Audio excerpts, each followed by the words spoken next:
di sini saya akan menjelaskan terkait dengan pengaruh Islam yang ada di Afrika. Nah, Afrika Utara itu merupakan wilayah strategis yang menjadi jalur menuju benua Eropa dari benua Asia. Nah, oleh karena itu, Islam yang telah berkembang pesat di semenanjung Arabia itu sekaligus sebagai sebuah kekuatan politik yang menganggap penting penguasa wilayah Afrika Utara sebagai jembatan menuju Eropa. Nah, sebagai kekuatan politik yang sangat kuat, Islam memasuki daratan Afrika Utara dan memulai sejak pemerintahan Khalifah Umar bin Khattab menguasai Mesir. Nah, kemudian dilanjutkan pada pemerintahan Utsman bin Affan yang tepatnya pada tahun 35 Hijriah, mencapai beberapa kawasan Tunisia. Nah, selanjutnya pemantapan penguasaan Islam di Afrika Utara itu dilanjutkan oleh dinasti Bani Umayyah. Nah, setelah penduduk asli Afrika itu memohon kepada orang-orang Arab untuk membebaskan mereka dari kekuasaan semena-mena Az-Zaitun. Nah, Muawiyah menganggap permohonan mereka dengan mengirim pasukan tentara di bawah pimpinan Uqbah bin Nafi'. Nah, setelah menguasai Afrika Utara pada tahun 670 Masehi, Uqbah itu mendirikan kota Kairawan di sebelah selatan Tunisia untuk mengendalikan orang-orang Sukar diatasi. Nah, setelah berdirinya Daulah Abbasiyah, Khalifah Al-Mansur, itu mengangkat Aghlab sebagai gubernur Afrika Utara pada tahun 675 Masehi. Nah, Afrika Utara itu dari sudut pandang etnolinguistik. Nah, etnolinguistik itu termasuk dalam kategori dunia Arab, meskipun secara historis masyarakatnya itu memiliki akar budaya yang sangat barbar. Nah, wilayah itu mengalami proses Arabiansasi format selama berabad-abad, terutama di bawah pemerintahan Khalifah Al-Mansur dari dinasti Abbasiyah dan juga dinasti Fatimiyah. Nah, serta berbagai dinasti kecil lainnya yang memiliki karakteristik Arab. Lalu secara umum itu bahasa Arab menjadi bahasa resmi dan juga pengantar utama hampir di seluruh wilayah Afrika Utara. Nah, sekaligus menjadi ciri budaya yang sangat dominan. Nah, wilayah itu meliputi negara-negara seperti Libya, Aljazair, Tunisia, dan juga Maroko yang masing-masing memiliki karakteristik tersendiri.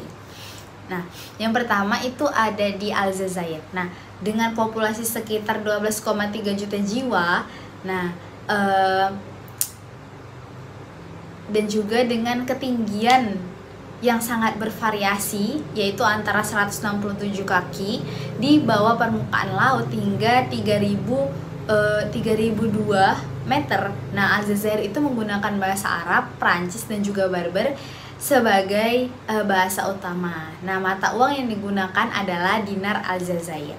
Nah, lalu yang kedua itu ada Maroko. Nah, dikenal sebagai Al-Mamlakah atau Al-Maghribiyah. Nah, negara ini, Maroko ini itu memiliki luas wilayah yang 458.000 km dan juga perbatasan dengan Aljazair.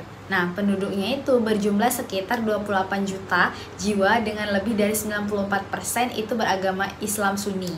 Nah, selain itu terdapat sekitar 8.000 penduduk Yahudi yang ada di Maroko. Nah, bahasa utama adalah Arab dan juga Berber. Nah, yang ketiga itu ada Libya. Nah, Libya itu merupakan negara keempat terluas di Afrika dengan luas 680 mil dan juga populasinya sekitar 4,2 juta jiwa. Nah, bahasa nasionalnya adalah bahasa Arab dengan mayoritas penduduk 97% beragama Islam, sementara sisanya beragama Kristen dan juga Yahudi. Nah, mata uang Libya itu adalah dinar Libya.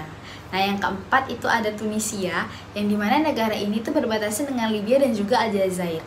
Nah, memiliki luas wilayah yang sekitar 163.000 km dan juga populasinya sekitar 9,97 juta jiwa, sehingga 98% penduduknya itu beragama Islam dan juga bahasa resmi yang digunakan adalah bahasa Arab. Nah, mata uangnya yaitu dinar Tunisia.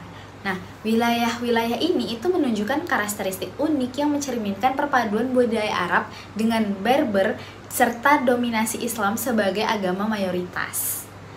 Nah, lalu kekuasaan Islam itu sudah sampai ke Afrika sejak masa pemerintahan Abdul al-Malik dari dinasti Umayyah. Nah, keberadaan Islam di Afrika itu mengalami pasang surut dan akhirnya dapat dikuasai kembali di bawah komando Musa ibni Nusair. Nah, penaklukan yang dilakukannya itu ditandai dengan kekalahan Barbar. Nah, Barbar itu mempunyai banyak suku, di antaranya yaitu suku Lamtunah.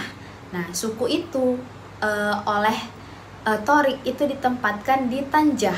Nah, agama yang mereka anut sebelumnya adalah Majusi, dan setelahnya itu setelah Islam menguasai, mereka masuk Islam. Nah, suku tersebut itu suka menyendiri dan juga menjauhkan diri dari keramaian kota, dan mereka itu kebanyakan bermukim di padang pasir di Maghrib Al-Aqsa.